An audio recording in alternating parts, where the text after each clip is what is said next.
comenzar. Buenos días por acompañarnos a esta conferencia de medios sobre el eclipse solar parcial del próximo 21 de agosto. Nos acompañan los doctores Alejandro Lara Sánchez del Instituto de Geofísica y Gloria Delgado Inglada del Instituto de Astronomía.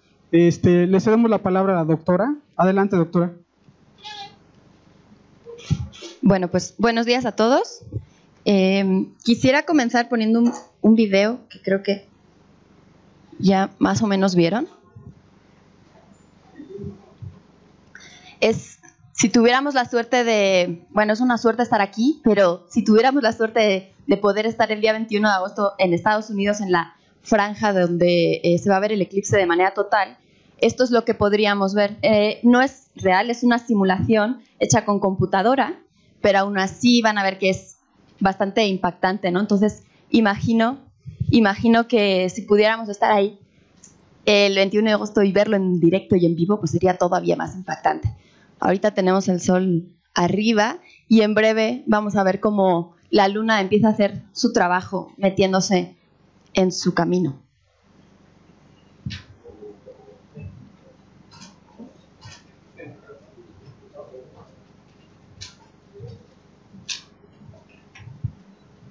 Supuestamente si quisiéramos mirar directamente, el único momento que podemos hacerlo es cuando la luna justo tapa completamente el disco solar, no antes ni después, es el único instante que es seguro. Y después, pues la luna de nuevo continúa su camino y se va apartando del disco solar. Bueno, me dijeron que tengo unos 7 minutos, pero espero que no me cuenten este minuto, ¿eh? Empezamos a partir de ahora. Entonces, bueno, pues los eclipses de sol totales son fenómenos espectaculares, maravillosos, impactantes para aquellos de ustedes que tuvieran la suerte de vivir el del 91, yo no pude, pero no es extraño imaginar que haya personas que piensen que hay algo como muy exótico y misterioso en los eclipses de sol, sobre todo en los totales, ¿no? De hecho, por ejemplo, para los mayas, ellos pensaban que era un monstruo el que se estaba tratando de comer al sol. Y cuentan los expertos que lo que hacían es salir a las calles y tocar los tambores y gritar para tratar de espantar a ese monstruo. Y entonces, claro, cuando después la luna finalmente se iba y volvían a ver al sol en todo su esplendor, pues creían que ellos habían vencido, ¿no?, a esas fuerzas sobrenaturales. Algo que me parece interesante no es solo, bueno, lo que acabo de contar de las ideas que tenían, sino que ellos eran capaces de predecir los eclipses. De hecho, esto es una imagen de una zona del código de Dresden, salió en una revista mexicana, y aquellos que sepan interpretar, yo no sé, pero los expertos dicen que aquí están las predicciones sobre los eclipses. De hecho, este glifo representa los eclipses. Entonces, en aquella época, hace tanto tiempo, ellos eran capaces de predecir eclipses. No sabían exactamente si se iban a poder ver en la zona donde ellos vivían, pero sí podían predecirlos, y creo que la incertidumbre, el error que tenían era de menos de un día, lo cual está muy bien. Bueno, ya hemos avanzado mucho y sin embargo todavía hay algunos mitos y algunas creencias que no nos abandonan a pesar de que sabemos mucho más, y esta creo que es una de las más comunes, ¿no? En estos días me han preguntado y nos han preguntado casi a todos los astrónomos, tengo una amiga embarazada, ¿qué le va a pasar, no? Está la creencia de que si estás embarazada y ves al eclipse o no te pones esos lacitos rojos, pues tu bebé puede nacer con problemas, con labio leporino, con manchas, un montón de cosas. Bueno, no hay ninguna evidencia de que esto sea así. Y esto es importante porque, bueno, nosotros ahorita estamos haciendo nuestro trabajo de informar, pero ustedes después tienen que hacer el suyo de informar aún más a la gente, ¿no? Y en estos días pasados yo leía en un medio, no voy a decir dónde, que por ejemplo decían, bueno, si eres supersticiosa y estás embarazada, entonces quizás es mejor que no salgas de casa. Supongo que era como en tono de humor, pero hay que tener cuidado lo que se dice, ¿no? Aunque sea en tono de humor, no es adecuado decirlo en un medio que va a leer un montón de gente, porque muchos lo pueden creer. Entonces, hagan su trabajo bien. No hay ninguna prueba científica de que nada de esto nos afecte. Lo que sabemos, como ya les dije, la ciencia ha avanzado muchísimo, y entonces conocemos el sistema solar, sabemos que las lunas están girando alrededor de los planetas están girando alrededor del Sol, entonces no es nada extraño que de vez en cuando haya 3 cuerpos que quedan alineados. Cuando eso ocurre de la manera adecuada, podemos tener un eclipse. De hecho, la Tierra, entre otras muchas particularidades, tiene una que permite que nosotros veamos los eclipses, y es que aunque el Sol es 400 veces más grande que la Luna, está 400 veces más lejos de nosotros que el Sol. Entonces, cuando miramos desde la Tierra, la Luna y el Sol en el cielo tienen un tamaño muy parecido, nos parecen del mismo tamaño. Por eso, en determinados momentos, la Luna, como en los eclipses solares, puede pasar por en medio y tapar por completo el disco del Sol. Esto no va a ocurrir siempre. La Luna se está alejando de nosotros unos pocos centímetros cada año. Entonces, en 500 millones de años, más o menos, ya no se podrán ver desde la Tierra eclipses de Sol totales. Si esto fuera tan sencillo, entonces algunos pensarían que ¿por qué no vemos cada mes un eclipse de Sol total? Pero nunca es la vida tan fácil, ¿no? Si cada mes la Luna pasa por ahí, pues sería lo normal que viéramos siempre eclipses de Sol total. Lo que ocurre en realidad es que la órbita de la Luna está un poco inclinada. Entonces, a veces, la sombra que produce no llega a caer sobre la Tierra y entonces no podemos ver un eclipse de Sol total. Además, la órbita de la Luna no es circular, sino que es elíptica. Entonces, hay momentos en que pasa demasiado lejos de la Tierra y entonces su tamaño es muy pequeño. Lo que vemos en esas ocasiones es un eclipse anular. Todavía hay una parte, la parte más externa del disco solar, que no queda cubierta. Afortunadamente, hay otros momentos en que pasa mucho más cerca de la Tierra y entonces puede cubrir por completo al Sol, y es cuando podemos ver los eclipses de Sol totales. Todo esto no está a escala, y esto, las anteriores eran si viéramos de frente, y esta es como si viéramos desde arriba. Bueno, además, para complicar todo mucho más, aquí podemos ver la sombra de la Luna sobre la Tierra, pero muchas veces esta sombra cae en el mar, entonces no hay personas que puedan disfrutar del eclipse de Sol total, ¿no? En promedio, estos son algunos números, en un mismo punto geográfico, por ejemplo aquí, tendría que pasar más o menos 375 años para que podamos volver a ver un eclipse de Sol total. Entonces, esto es lo que de alguna manera hace que se le dé tanto énfasis a estos eventos, son realmente únicos. En promedio, se calcula que ocurren entre 2 y 3 eclipses solares al año de todos los tipos, total, anular, parcial, y más o menos 2 eclipses solares totales cada 3 años. Estos son números en promedio para que tengan una cierta idea. Bueno, y ahora sí, vamos al eclipse que nos ocupa, que han llamado el gran eclipse americano, el eclipse del milenio. Bueno, es cierto que cualquier eclipse de Sol total pues es, como ya decía, un evento maravilloso y que a veces solo tenemos una oportunidad en la vida de vivirlo, entonces es una de esas cosas que hay que ver. Yo fui, las playeras, ahí están. Lo que tiene de particular es que va a atravesar de lado a lado Estados Unidos. Eso sí es algo curioso y que por lo visto no ocurre desde hace un montón de tiempo, ¿no? Pero claro, cada uno, su eclipse favorito será el que le toque en el lugar que está, ¿no? También algo que tiene de importante es que va a haber millones de personas que lo van a ver en directo porque viven ahí, millones que seguramente van a viajar para poder verlo, entre ellos varios astrónomos, y también gracias a las nuevas tecnologías, ahora con internet, pues es facilísimo. De hecho, aquí, por ejemplo, lo vamos a seguir en vivo, ¿no? Entonces, realmente, algo que hace mucho tiempo, si no vivieras ahí, pues te lo perderías, ahora vamos a poder disfrutar de ello. Pero aquí en México no lo vamos a ver de forma total. La máxima duración es 2 minutos 40 segundos. El del 91, por ejemplo, duró más de 6 minutos, entonces incluso fue más largo que este. Pero bueno, lo que nos ocupa, ¿qué va a pasar aquí en México? Pues como decía, lo vamos a ver solo de forma parcial y dependiendo de dónde estamos dentro de la República Mexicana, pues el oscurecimiento será mayor o menor. Aquí algunos datos. Esto lo han hecho algunos de los estudiantes de maestría y doctorado aquí. Ellos se llaman astrofísicos en acción y hacen mucha divulgación de la astronomía. Entonces, por ejemplo, viendo extremos, aquí tenemos Mexicali, donde el oscurecimiento va a ser hasta un 58%, y aquí están en hora local, cuando comienza, cuando es el máximo y cuando finaliza. En el otro extremo, no se puede tener todo en la vida. Si estás en la playa, solo vas a poder ver en Acapulco un 18% de oscurecimiento, y de nuevo aquí tenemos las diferentes horas del evento.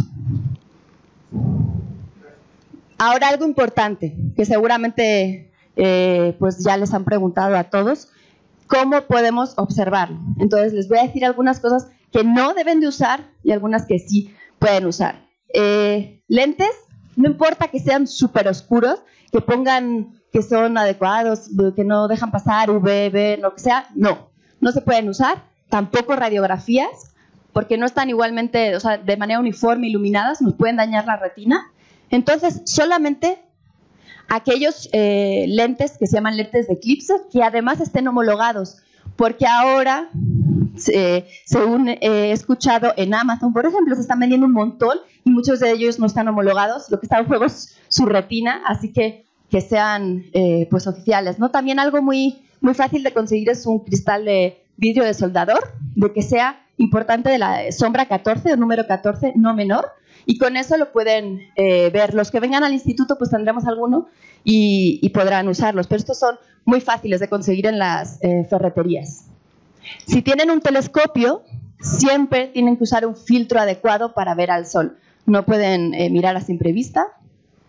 Entonces aquí hay un montón de cosas que me han estado diciendo durante las últimas 2 o 3 semanas, que muchos fueron usadas en el 91, pues nada de todo esto es seguro que lo usen para ver este eclipse. Así que por favor, no negativos, no... Bueno, esto, los disquetes estos yo creo que ya ni existen, pero bueno, nada de todo eso.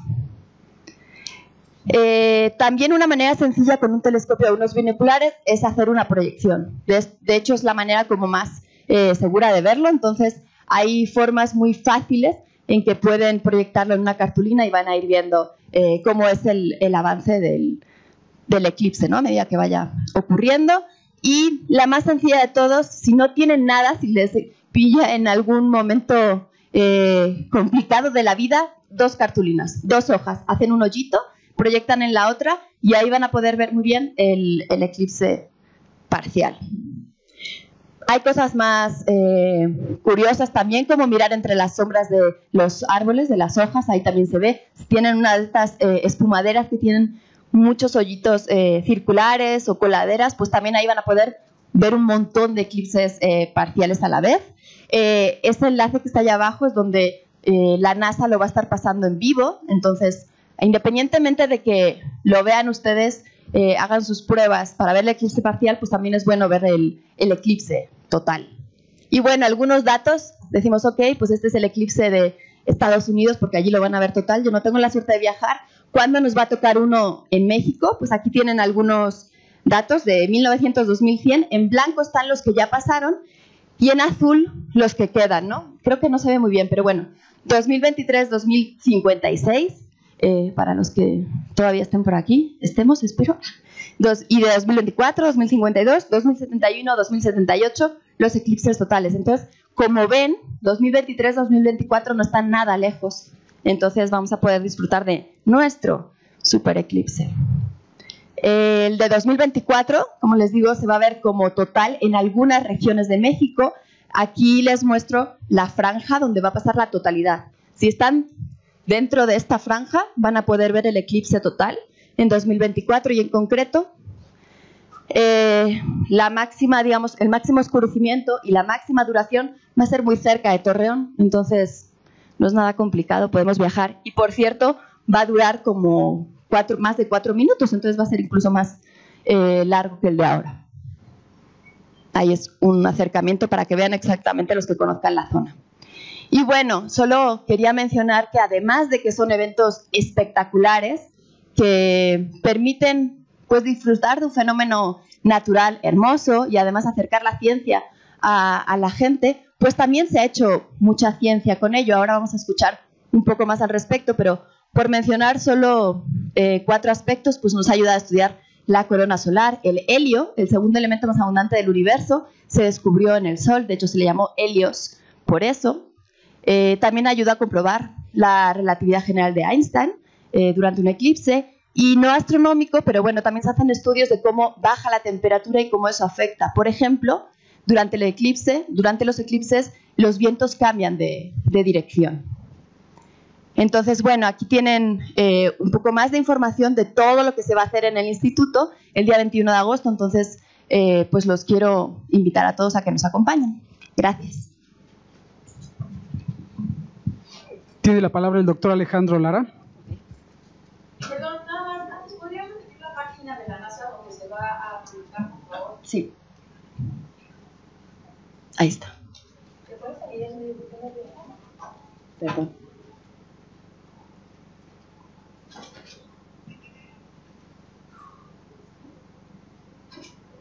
Gracias. De nada.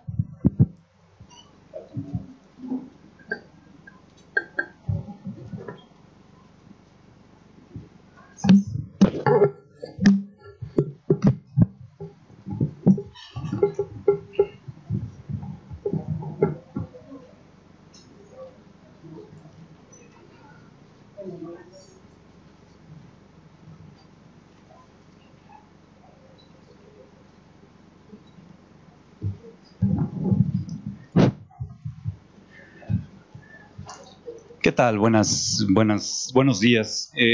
Bueno, soy Alejandro Lara, trabajo en el Instituto de Geofísica aquí en la UNAM y aquí en el instituto hacemos física solar, investigación ya del Sol. Entonces les voy a presentar muy brevemente algo ya un poco más orientado hacia lo que aprendemos durante los eclipses, ¿no? Un poco más. Bueno. Lo primero es, lo que vamos a ver primero va a ser de un anillo, ya en la totalidad, eso va a ser en Estados Unidos, por supuesto, no va a ser aquí.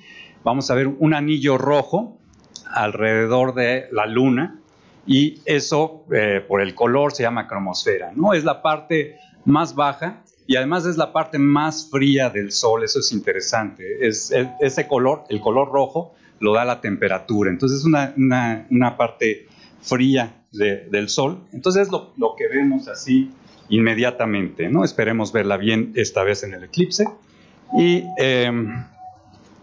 después pues la corona, ¿no? Esa así pues no necesita mucha descripción, porque el nombre pues es impresionante, ¿no? Son como pétalos ahí. Esto es campo magnético, o sea, lo que estamos viendo en realidad son líneas de campo magnético que atrapan el gas está un poco caliente, no se puede separar del campo magnético y estamos viendo líneas de campo magnético ahí en el Sol. Pero bueno, es impresionante, aunque no sepamos qué es muy bonito y vale la pena, ¿no? Bueno, pero a ver, no quiere, ya. Ok, para nosotros la atmósfera del Sol sigue expandiéndose, ¿no? La atmósfera del Sol, el Sol está aquí adentro y se está expandiendo, está muy caliente, aquí afuera está frío, no hay nada y la atmósfera está muy caliente, entonces es un gas expandiéndose, se sigue expandiendo, entonces podemos decir que mide unas 100 veces la distancia entre el Sol y la Tierra, ¿no? Que es una unidad astronómica. Entonces, la atmósfera del Sol es todo esto, y es lo que está dentro, los planetas, el Sol, el medio interplanetario, todo esto, es lo que nosotros estudiamos como física espacial, ¿no? Todo lo que está dentro, digamos, es un poco la diferencia entre astronomía y lo que hacemos en geofísica, que nos dedicamos más al entorno cercano de la Tierra, ¿no? Es lo que hacemos aquí. Bueno, ¿qué esperamos observar ya desde el punto de vista más científico? Bueno, pues esto va a ser muy cercano. Esta es la imagen de hoy del Sol. Es la atmósfera, es la superficie del Sol, es la parte baja del Sol. Es como estaba hace unas horas, ¿no? Y lo que vamos a ver realmente va a ser este grupo de manchas, va a caminar, el Sol rota en 27 días aproximadamente, da una vuelta. Entonces vamos a ver este grupo de manchas va a estar por acá, un poco más lejos del centro, pero lo vamos a ver muy bien antes del eclipse, por supuesto, porque durante el eclipse, pues esta es la parte que se va a tapar, ¿no? Pero bueno, pues ya, digamos, los eclipses nos dieron la pauta para entender que había una atmósfera en el Sol, ¿no? Que el Sol no terminaba aquí, que hay en la superficie que vemos así a simple vista, sino que había una atmósfera. Entonces, pues empezamos a desarrollar equipos, sobre todo satélites, que pueden observar esa atmósfera ya sin necesidad de un eclipse, ¿no? Y entonces vemos aquí un poco de la atmósfera, cómo se ve la parte más baja de esa atmósfera, arriba de las manchas solares. Aquí se ve brillante, son campos magnéticos, todo está dominado por campos magnéticos ahí, y podemos seguir incluso más arriba en la atmósfera del Sol. Y pues una cosa interesantísima que empezamos a ver aquí es que la temperatura empieza a crecer. ¿Cómo sabemos que la temperatura empieza a crecer? Por las emisiones. Estas emisiones ya son en ultravioleta. Este es ultravioleta cercano, ¿sí? Este es ultravioleta lejano. Esto quiere decir más energía, más temperatura, y esto es el Sol en rayos X. Así se vio el Sol el día de hoy en rayos X, ¿no? Es una radiografía. Esto quiere decir que esta parte aquí brillante está a millones de grados Kelvin, ¿no? Entonces, esto muy probablemente, les digo, el Sol va a rotar, pero vamos a ver en 3 días, vamos a ver todo esto un poquito más un rotado. Es interesante, tiene mucha estructura. Aquí hay unos hoyos en la atmósfera, hay unos hoyos que se llaman hoyos coronales. Hay muchísima estructura en la corona, en la atmósfera del Sol, que está gobernada por el campo magnético. Eso es lo más importante que me gustaría que se quedaran. Y por supuesto podemos hacer eclipses artificiales, ¿no? Este es un eclipse artificial, se llaman coronógrafos. También es la imagen de ayer. También vamos a ver una corona muy similar a esta. No vamos a ver todos los pétalos como se vio en el 91, porque el Sol tiene ciclos de actividad. Entonces, ahora, desafortunadamente, estamos en una parte con baja actividad del Sol. Cuando hay mucha actividad, hay muchas manchitas en el Sol. Ahora, como vieron ustedes, nada más hay un grupo de manchas. Entonces, pues no lo vamos a ver tan estructurado como en el 91, pero sí vamos a ver algo muy parecido a esto. Entonces, podemos hacer ya eclipses mucho más potentes, digamos. Ya en esta parte veíamos muy cerca del Sol. El Sol, la superficie del Sol está marcada por este círculo. Vemos muy cerca del Sol, pero aquí ya vemos más lejos del Sol. El Sol es entonces ya podemos ver parte del medio interplanetario, y podemos ir incluso más lejos y ver ya precisamente el medio interplanetario, ¿no? Sí, creo que ya no quiere. Entonces aquí ya el Sol, como ven, el Sol está muy pequeñito, y ya vemos el medio interplanetario. Lo mismo, esta es una imagen de ayer, y probablemente ustedes alcancen a ver esta estructura. Ayer salió una nube de plasma del Sol, ¿sí? Y está viajando ahora por el medio interplanetario. Entonces, este tipo de cosas son las que nos interesan muchísimo a nosotros en el Instituto de Geofísica, ¿no? Entonces, lo que hacemos es estudiar precisamente eso, la actividad en la atmósfera del Sol. No sé si me va a dar oportunidad de esto. Sí están corriendo. Bueno, desde la parte muy baja tenemos estas nubes.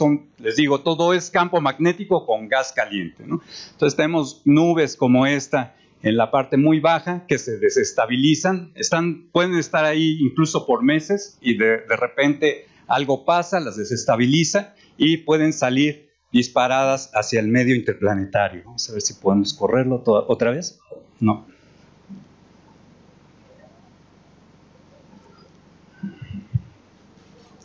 Entonces, esto sale aquí, es como la que salió ayer, sale hacia el medio interplanetario.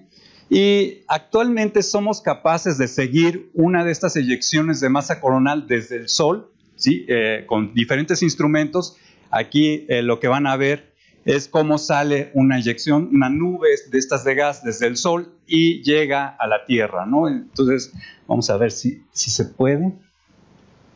Ahí está. Entonces, este es el medio interplanetario, viento solar, una nube que viene, la velocidad son miles de kilómetros por segundo y puede llegar a la Tierra. Aquí en la Tierra tiene ciertos efectos, sobre todo en la tecnología. Son muy estudiadas por eso, tienen muchos efectos en la tecnología, en las comunicaciones, nos pueden afectar, pero nada más, no en la salud.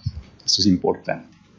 Ok, bueno, como ya eso es lo que nos especializamos en el instituto, pero aquí nada más me gustaría mostrarles qué pasa debajo de la superficie. Entonces, digamos, el estudio del Sol no se queda ahí, no se queda nada más en lo que está pasando afuera, en la superficie, en la atmósfera, sino que ya tenemos muy bien entendido qué está pasando debajo de la superficie. Bueno, bastante bien. Entonces, es el Sol rotando, es una simulación. ¿Y qué pasa abajo? Resulta que no todo el gas está rotando a la misma velocidad, ¿no? Entonces, aquí, cerca del ecuador, rota muy rápido, como ven por las flechitas, ¿no? Y aquí realmente rota muy lento. Además de eso, hay corrientes que van en este sentido. No sé si las alcanzan a ver. Corrientes meridionales se llaman. Es muy, muy parecido a las corrientes en los océanos, aquí en la Tierra, ¿no? La diferencia fundamental es que esto es un gas caliente, un gas ionizado. Son corrientes realmente eléctricas que están circulando aquí adentro. Hay muchas corrientes eléctricas circulando allá adentro y, bueno, no sé si lo saben, pero una corriente eléctrica circulando crea campos magnéticos. Entonces, ¿cómo se vería eso ya en función del campo magnético? Vamos a ver lo mismo, pero ahora esas corrientes que vimos, cómo se movían, ahora van a generar líneas de campo magnético. Entonces, aquí las vemos así. Entonces, son líneas de campo magnético, se está generando ahí campo magnético por estos movimientos. Es la turbulencia de ese gas la que genera este campo magnético, y ese campo es lo que le da vida al Sol. Es la diferencia, digamos, de una estrella así estática, lejana, que no podemos ver mucho más de ella. Aquí en el Sol tenemos todos estos detalles, sabemos con mucha precisión que está pasando esto ahí adentro, y es lo que, digamos, podemos difundir en este tipo de eventos, ¿no? Bueno, para terminar, pues los mejores instrumentos no alcanzan a la naturaleza, ¿no? Entonces, pues sí, veamos el eclipse. Gracias. Gracias. Vamos a iniciar las preguntas. Si ¿quién se identifican, por favor, con nombre y medio? Creo que tiene. Gracias, buenos días. Fanny Miranda, de Milenio. Yo solo tengo varias dudas, si me pueden aclarar. Señalan que en la Ciudad de México va a iniciar el eclipse a las 12:02 y finaliza a las 14:38, teniendo un máximo a las 13:19. Ese tiempo es la trayectoria que hace la Luna, y entonces, ¿cuánto tiempo va a durar el eclipse total? Decían que en Estados Unidos 2 minutos 40 más o menos. No sé si lo comprendí bien y cuál sería el tiempo. Y ¿cuáles serían las otras ciudades del norte del país donde se podrá apreciar mejor este eclipse? Mencionabas ya Mexicali, si nos puedes nombrar algunas, y si en el norte la UNAM estará realizando actividades también para poder observarlo. Gracias. Sí, ¿se oye? Ok. Bueno, en la Ciudad de México no se va a poder ver el eclipse total. Entonces, porque preguntabas por la duración de la totalidad, no hay totalidad. Entonces, el tiempo que dice desde el inicio al fin es lo que tarda la Luna en meterse, el poquito que se mete, y en volver a salir, ¿no?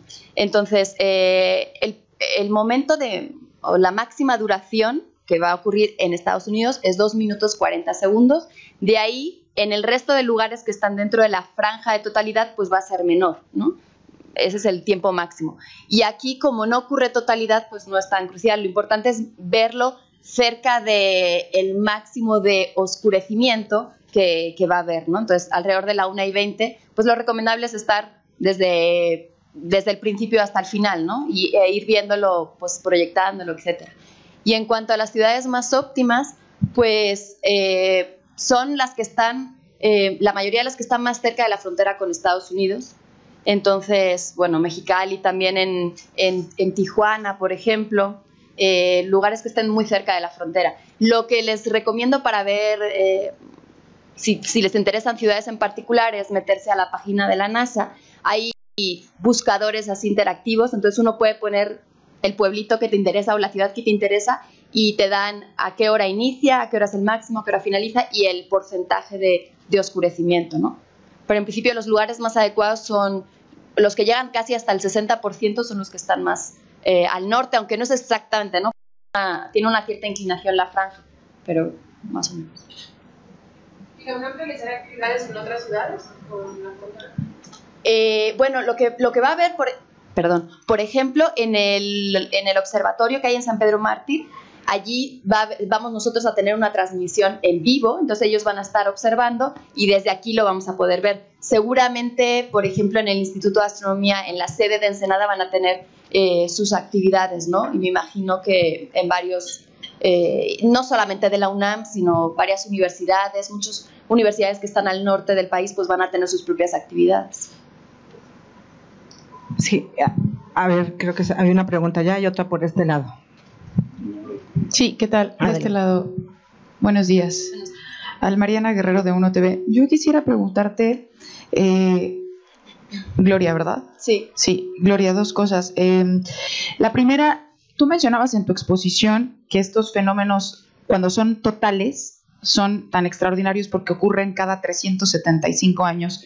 Pueden pasar hasta 375 años para que ocurran así. Quisiera que explicaras un poco más esto porque si no vi mal en las fechas y en los años en los que nos tocará en México ver uno total, pues no hay congruencia en 375 años. Entonces, quisiera que explicaras eso, o sea, si es un máximo, pero puede ocurrir antes. Y la otra pregunta es, ¿por qué tendría que pasar o por qué pasa tanto tiempo? Se llegue a los 375 años, o sea menos, ¿por qué tiene que pasar tanto tiempo para ver un fenómeno así? Y una tercera para Alejandro, ¿qué les deja a ustedes como científicos? Si bien ya nos explicabas, entienden un poco más la dinámica del Sol y cómo funciona, pero ¿qué les deja a ustedes un fenómeno como este? Poder observarlo. Entiendo evidentemente que no solamente es la parte estética y que digas qué hermoso ver un fenómeno así, sino científicamente qué les aporta o qué les deja. Gracias. Bueno, pues en cuanto a los 375 años es un promedio y se refiere a una ubicación concreta. Entonces, por ejemplo, en la Ciudad de México pudimos ver el del 91, pero este que va a ocurrir, que se va a ver como eclipse total en 2024, la totalidad no va a ser visible desde la Ciudad de México. La franja atraviesa, digamos, pasa por Mazatlán y llega hasta Torreón. En la Ciudad de México se verá de forma parcial. Entonces, esos 375 años a lo que se refieren es en un punto donde tú vives o donde tú estás, tienen que pasar en promedio 375 años para que vuelvas a ver un eclipse total después de haber visto uno. Entonces, los años que yo ponía se referían a años en los que se puede ver un eclipse anular o total en México como país, ¿no? No sé si queda clara la diferencia. Puede que unos, por ejemplo, el eclipse total de 2024 lo van a ver en Torreón como total y no vieron el de 91 como total, ¿no? Entonces se refiere a un punto concreto, una ubicación concreta. El promedio está hecho entre eclipses que han ocurrido en los últimos, no sé, 1000 años o algo así. Es un promedio que se hizo, ¿no? Y por qué tiene que pasar tanto tiempo es la combinación de los factores que se tienen que dar para que ocurra un eclipse total y lo veas.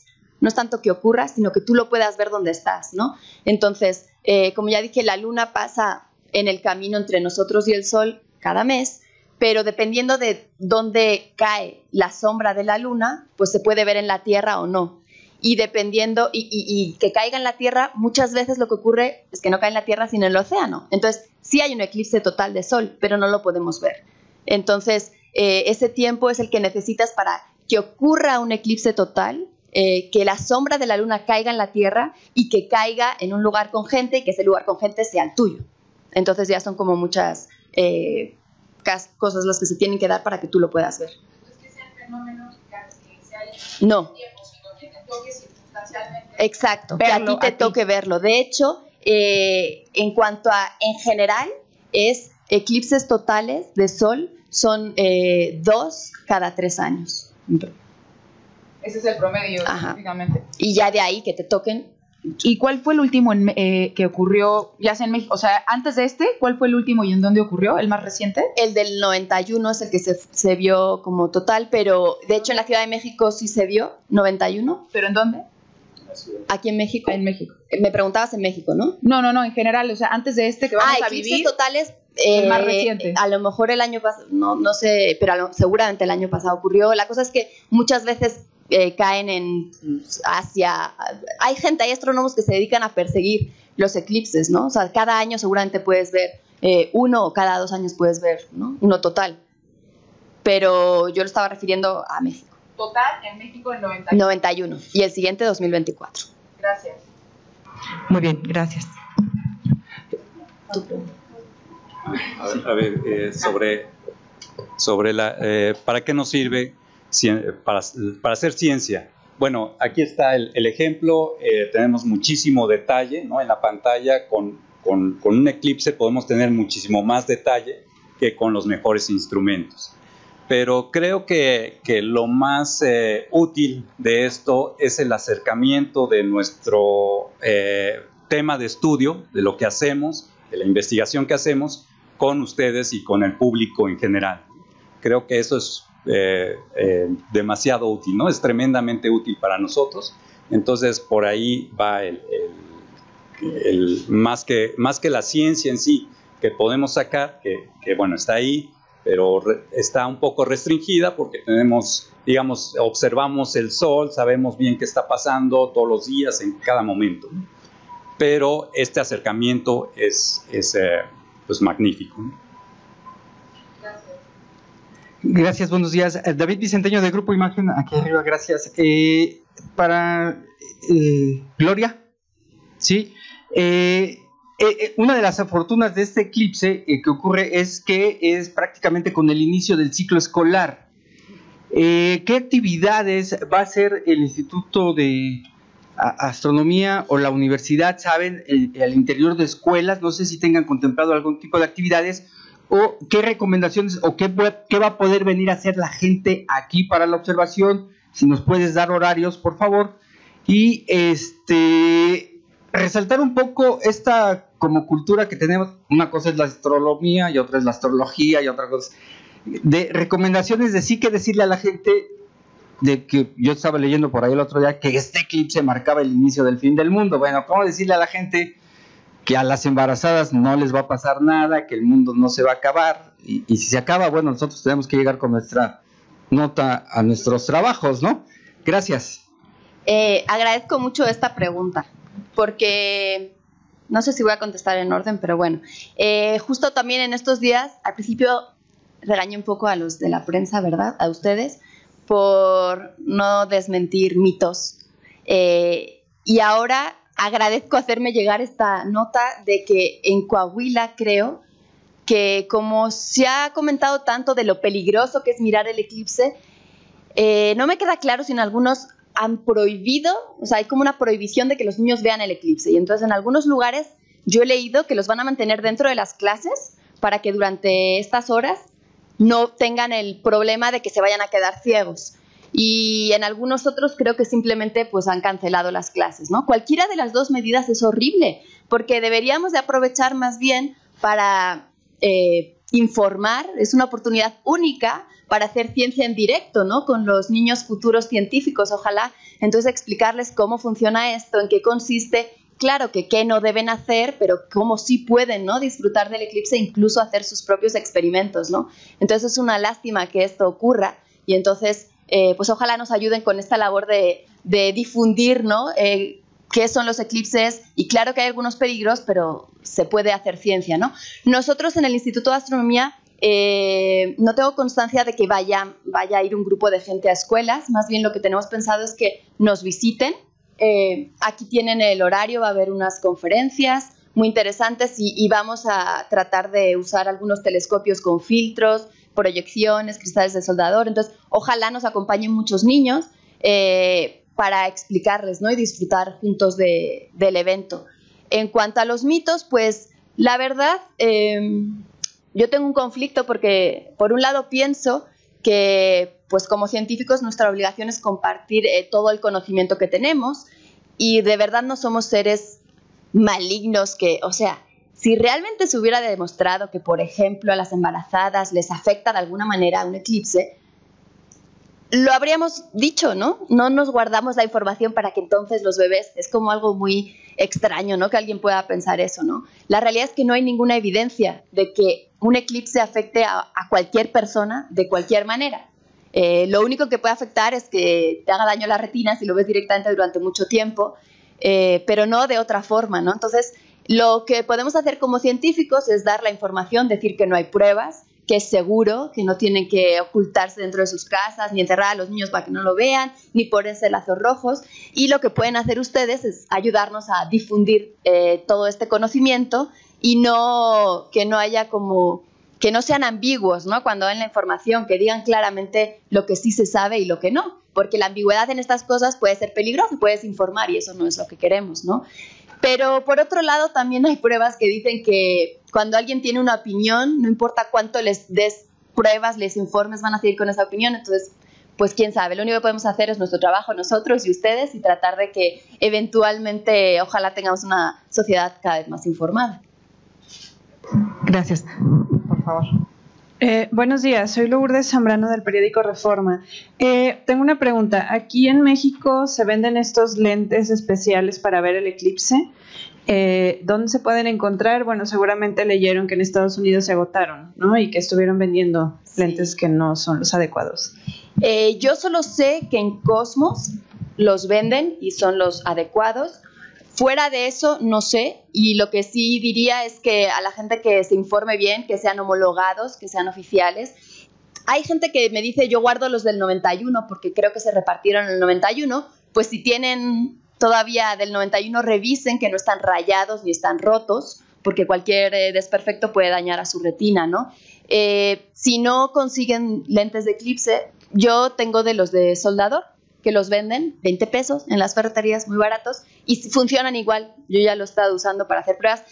La única recomendación con estos, como es algo, no es que te lo colocas, sino que tú lo usas, pues por favor, primero se lo colocan, después ven al sol, después dejan de ver al sol y luego se lo quitan, ¿no? Porque a alguna gente la emoción es y ya en el camino te dañaste la retina, ¿no? Pero en internet hay muchos, simplemente pues, si no están seguros, si no hay información de que sea homologado y oficial, yo no me arriesgaría, sobre todo con los niños, pero bueno, con nadie, ¿no? Bien, otra pregunta, por favor. Hola, ¿qué tal? Alejandro Granados del diario 24 Horas. Una pregunta, ¿cómo predicen los eclipses? ¿Cuándo es el método que llevan para predecirlos? Sabemos bastante bien que los periodos de rotación de la Luna, del Sol, de la Tierra y, como decían, la inclinación de las órbitas. Entonces, ya con eso uno hace un cálculo y ve cuándo se van a alinear, ¿no? Entonces, casi cada mes se alinean, ¿no? Pero no, bueno, más bien están en un solo plano, ¿sí? Pero no están en la misma línea. Entonces, nada más hay que ver cuándo los tres astros quedan sobre una línea y no sobre un plano, porque la Luna puede estar entre el Sol y la Tierra, pero más arriba o más abajo, ¿no? No directamente entre los dos. Entonces, eso se puede predecir, se puede calcular así fácilmente, sabiendo cuánto tarda en dar una vuelta a la Tierra, cuánto tarda en dar una vuelta a la Tierra al Sol, y ese que lo sabemos, ¿no? Los periodos. ¿Alguien más desea hacer alguna pregunta? Bueno, muchas gracias a los medios y muchas gracias a los investigadores. Y perdón, nada más un comentario. Va a haber eventos, les mandaremos la información. Son en Universum y en Astronomía el lunes. Gracias. Los que quieran entrevistar de manera personal a los investigadores, por favor.